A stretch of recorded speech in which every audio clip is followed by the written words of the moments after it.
Hello,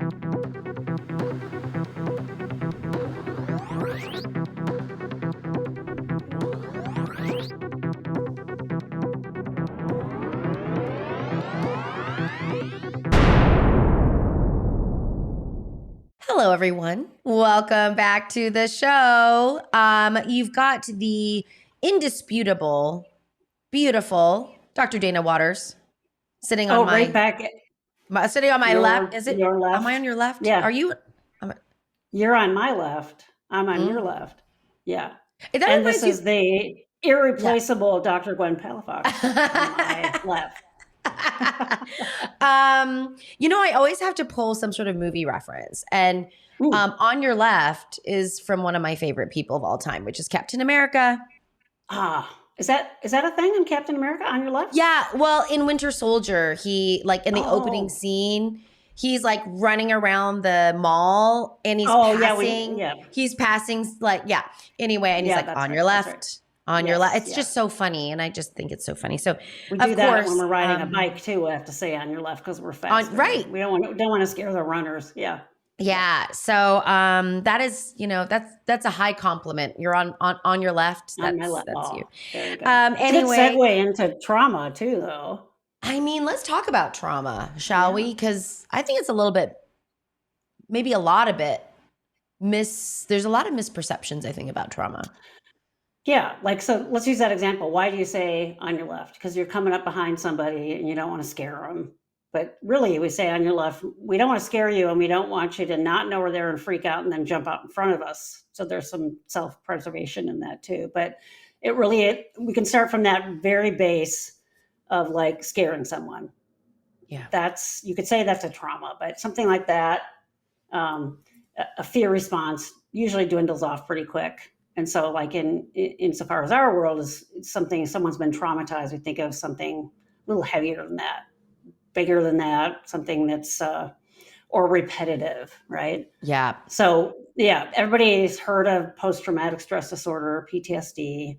Probably a lot of our audience is going to heard of, or they are experts themselves in complex post-traumatic stress disorder, which isn't in the DSM, but we talk about it all the time. And trauma can take tons of different forms. There's tons of different antecedents. What I think is, I am going to refer to the DSM a little bit because I do think they get it right in some ways, and then there's ways that it's a little too rigid.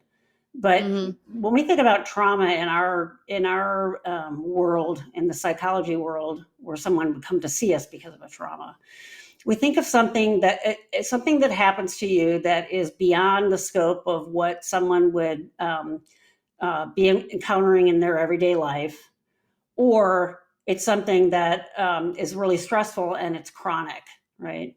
So historically, the first time we see this show up in our literature is war trauma. World War I, they noticed the startle response being there when guys had come back from war. And that kind of got built bigger after World War II and then really took off in our literature with the Vietnam War. The flavor of that war changed and we were seeing more soldiers come back way more traumatized than other wars even. And there was multiple reasons for that. So for the longest time, it was PTSD is this war thing. I can remember when I first started seeing my own therapist, maybe about 6 months in, I think we were having a conversation about, how she's conceptualizing me and the diagnosis and that kind of thing. And I was kind of taken aback at first. And she said, I think you have PTSD. And I was like, I've never been in a war. I've never, done it. What the hell? And so that brings us to the other part of trauma that most psychologists see is childhood trauma, or it can be an adult trauma. Someone is attacked or physically threatened or raped or something along those lines. That can happen at any point in your life. But if you grow up in a home that's got dysfunction, or there were these feelings of fear and it's this long chronic thing, that can result in those same symptoms that you see in the DSM. And really at the core of trauma is not being able to move on and having repeated, it keeps coming back to you. Pictures of it keep coming back, or you can't shake that feeling of that trauma, or you're triggered by things that are similar to the trauma or remind you of the trauma. if someone's able to move on and doesn't have those things, they're not going to move into that like psychological trauma place. And that's, DSM defines that as like around 6 months. If someone's still stuck in that stuff, it's post-traumatic stress as opposed to like an acute stress disorder. And then there's also this, how do you cope with it? So dissociation was a thing they really started seeing, especially in Vietnam soldiers coming back, where they were just numb, and it's a coping strategy to deal with any trauma that you might be going through. So that's a really common coping strategy, and what almost you need to see to give a PTSD diagnosis now or conceptualize someone as trauma. Now, that said, dissociation can look really different in different people. The sort of rigid DSM version of that is, you're numb and you're not aware of your surroundings as much, but I've seen people dissociate with drug use. I've seen people dissociate with alcohol gaming or alcohol or whatever it is, just, not paying attention, et cetera, et cetera. Then sort of in the 80s, 90s, and into the 2000s, we start to see show up in the literature this idea of complex trauma, and really not called complex trauma, I think, until late 80s, early 90s, and then it really explodes where you can see that show up in the literature, is this idea of being exposed to repeated trauma, like childhood trauma, while you're growing up. So it has an effect on your identity and your, to go off our last episode, self-formation. And it basically really, so if I've worn these glasses through my whole childhood, now I'm seeing the world through these, everything is through these. And that's really what I think of as complex trauma. But we also know that can happen for kids that were bullied a lot in school, who are part of an out crowd. And the central theme of our podcast is the neurodiverse community and neurodiversity. And the vast majority of people that I know that are autistic or have ADHD or they're somewhere identified in that spectrum have some version of complex trauma because they just weren't accepted. They always feel like they're on the outside. That doesn't mean that it's necessarily interfering their everyday life, but awful lot of us, that's true. And even once a diagnosis is made of autism or ADHD or something else along that neurodiverse spectrum, it's relieving because then it sort of makes sense. And that's the other big thing about trauma that we do as therapists, help people through it, is to do what we call integrating the trauma, moving through it, talking about it, re-experiencing it, and then making sense of it. Especially with childhood trauma, you didn't have a chance to do that, or your brain just wasn't developed enough to make sense of it. You could have put meaning making to it, right? So we talk about big T and little t, which I don't necessarily like using, but in our field, they'll use that. Big T would be things like seeing, your war buddy's head blown off right next to you. That's a pretty big T trauma. Yeah. Right. Yeah.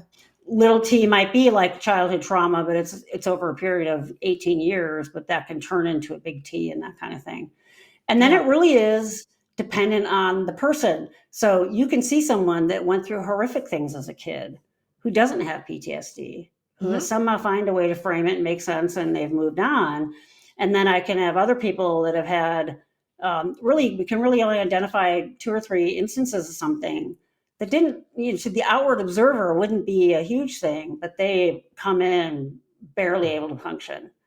So we know a lot of it has to do with like individual differences and are there resources there to move through it? And really just how your brain even made sense of it has a lot to do with moving through those things. Right? Yeah. Yeah. Yeah. And Dana, adding some more layers to trauma too would be, sometimes I see like power differentials. So like, especially when we're talking about like abuse, right? Where there is some sort of authority or power differential. I think children, when they're young and they don't understand and they can't frame this, inevitably that's shame, right? Inevitably that's fear and shame, which, we've spoken about the, real damaging effects of shame on psychology and on someone's psychology, right? And the other piece is like,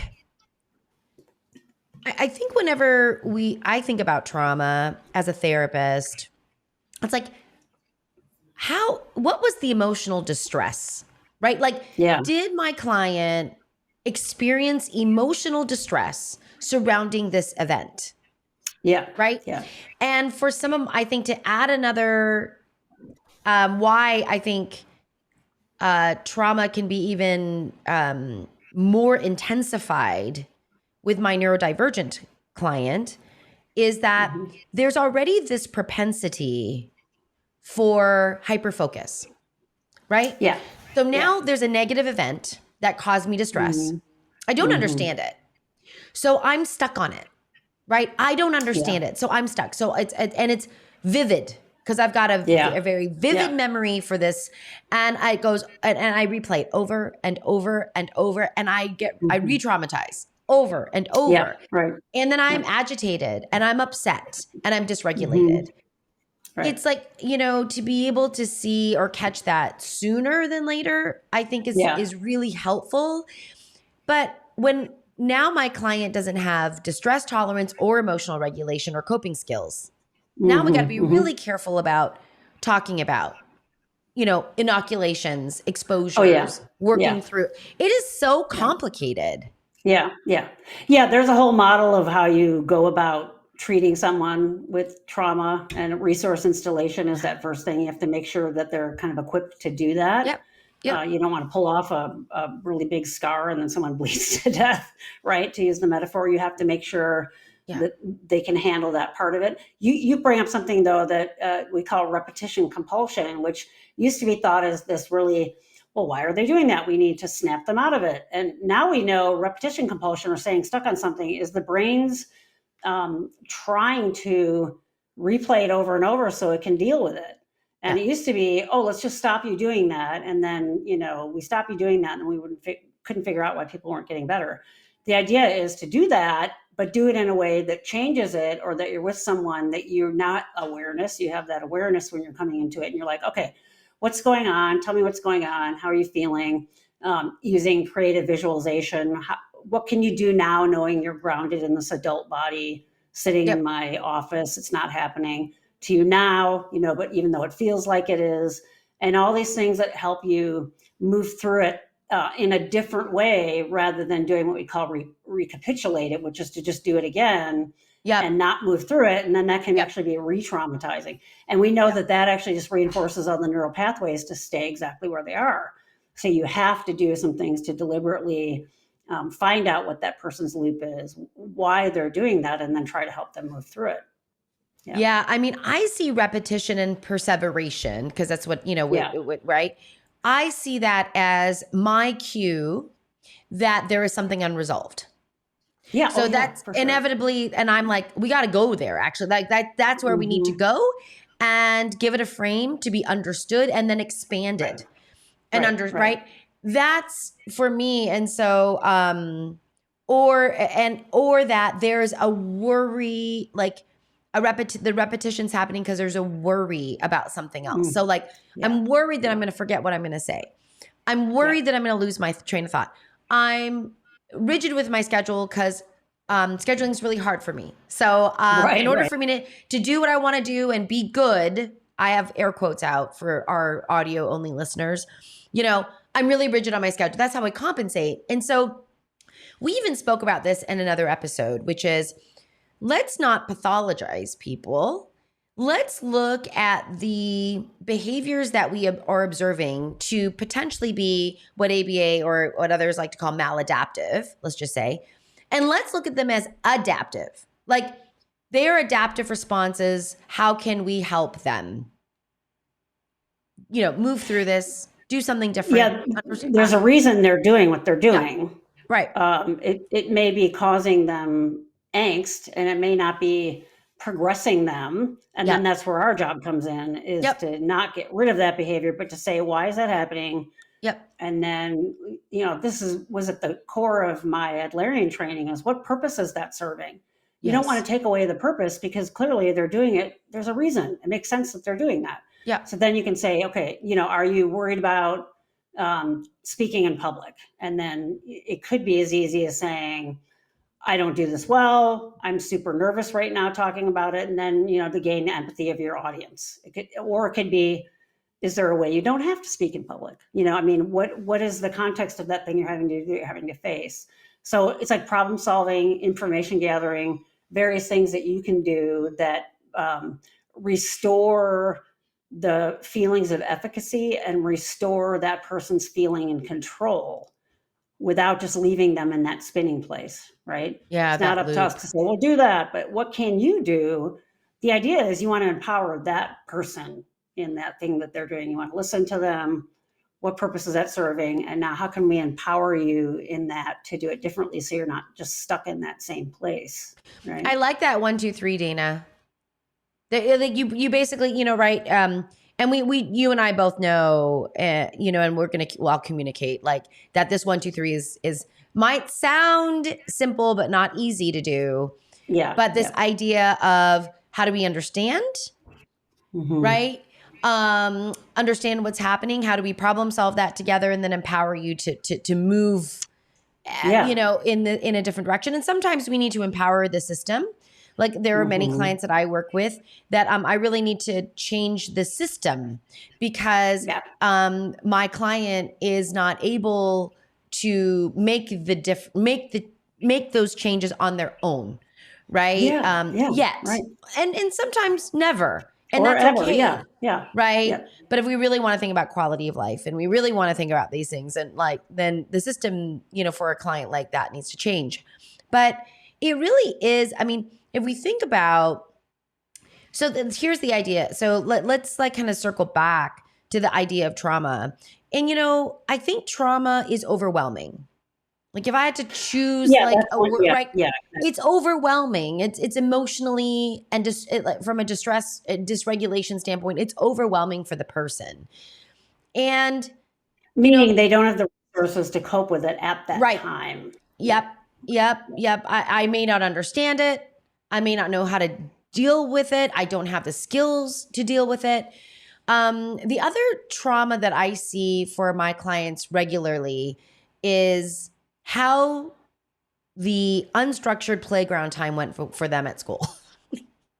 It's not like they're getting beat up every day at recess, but it's like, I'm on my own. No one wants to play with me. It's a side glance. It's this kind of stuff.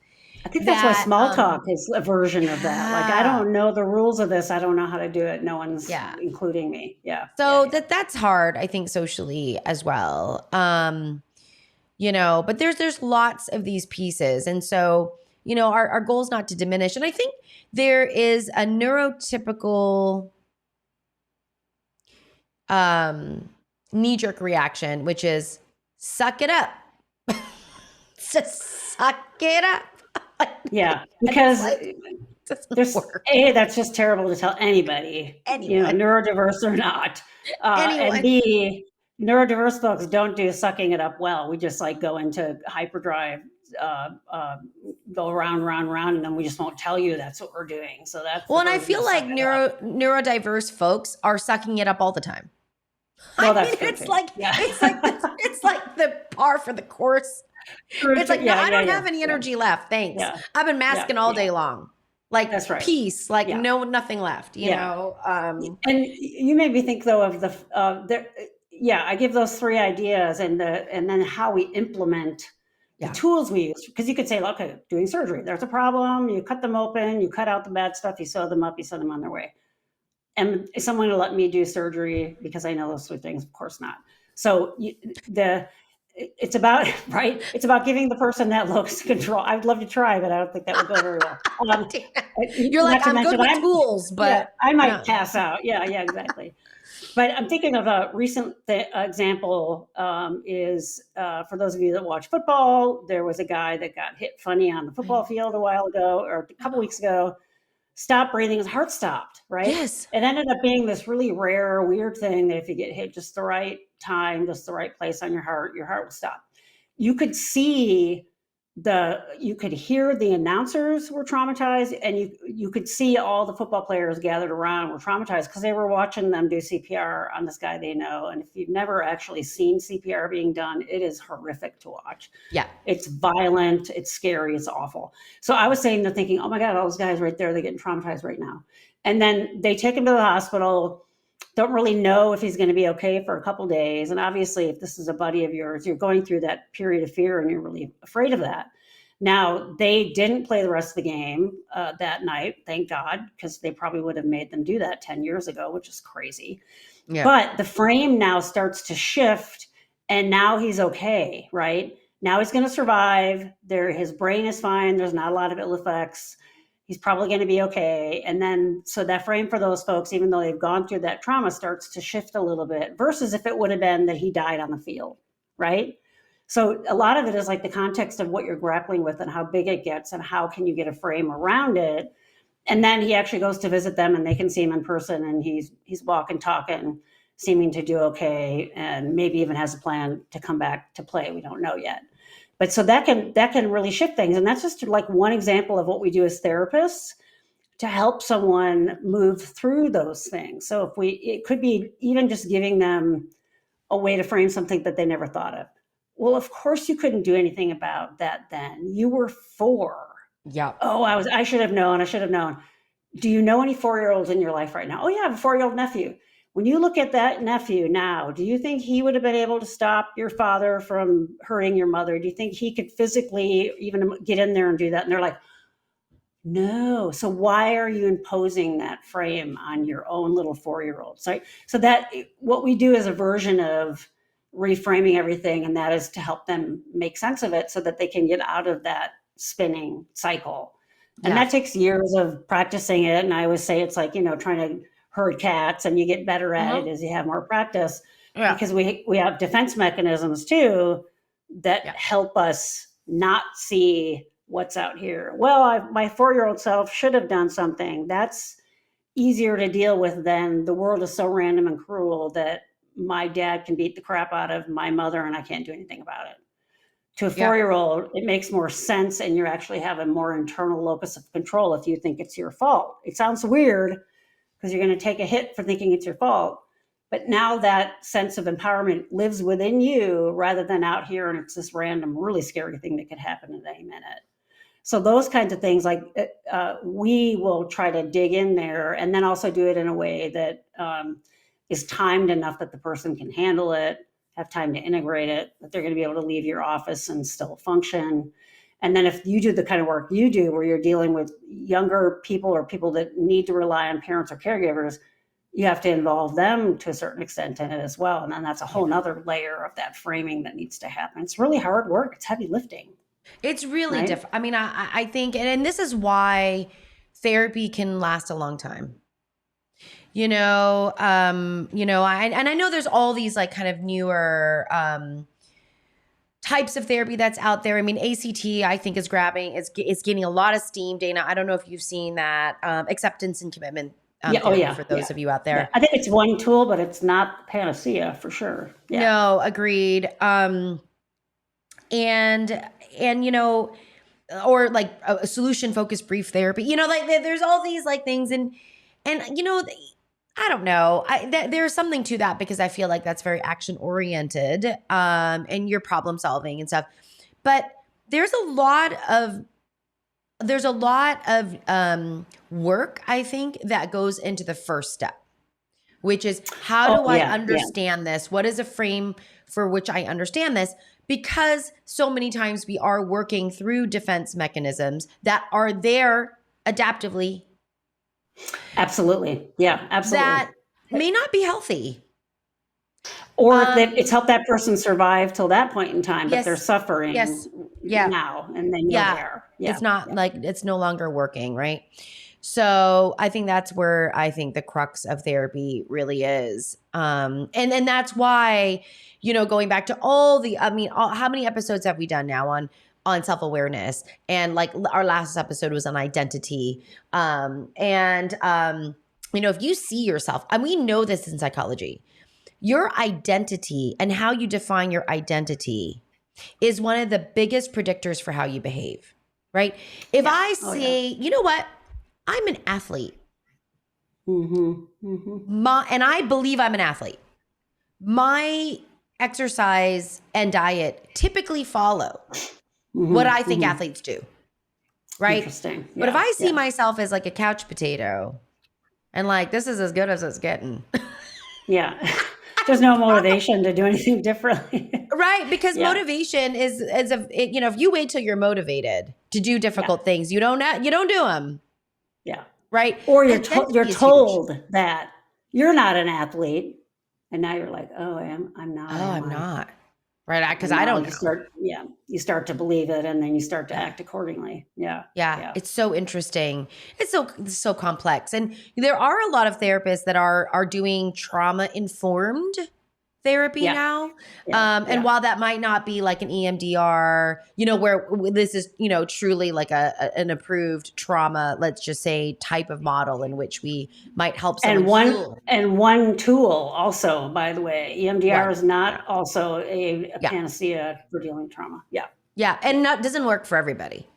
You have to have I think you have to have very strong cognitive structures for EMDR to work, because you are literally going down information tunnels, right? In order but like CBT, if you don't metacognition, CBT isn't going to work for you, and maybe Dana, you and I can do like, and maybe our audience can tell us, do you want Dana and I to do a little primer on the different types of therapy out there? Because sometimes there's questions, right? I mean, Dana's talked about Alderian therapy quite a bit, because she was trained in Alderian therapy. Yeah. And so, Alderian. And I'm sorry. No L.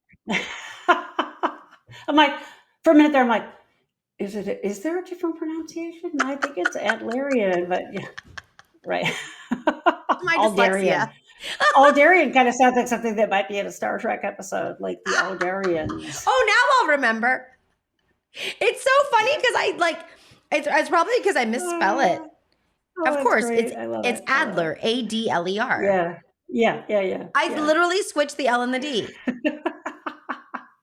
I love that. But the point you were making was, when there's a trauma and it's been a long time. And with complex trauma, that's the crux of complex traumas. It's been a long time.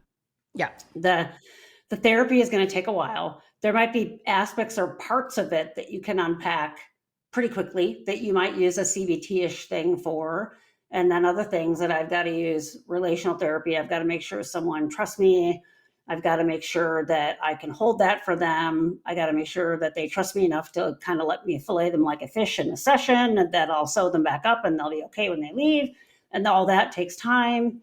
And that I have to find out with that person, if we unpack something like that, how long do we need to do that before they can go out on their own and do another one? I mean, there's so much that goes into it. Yeah.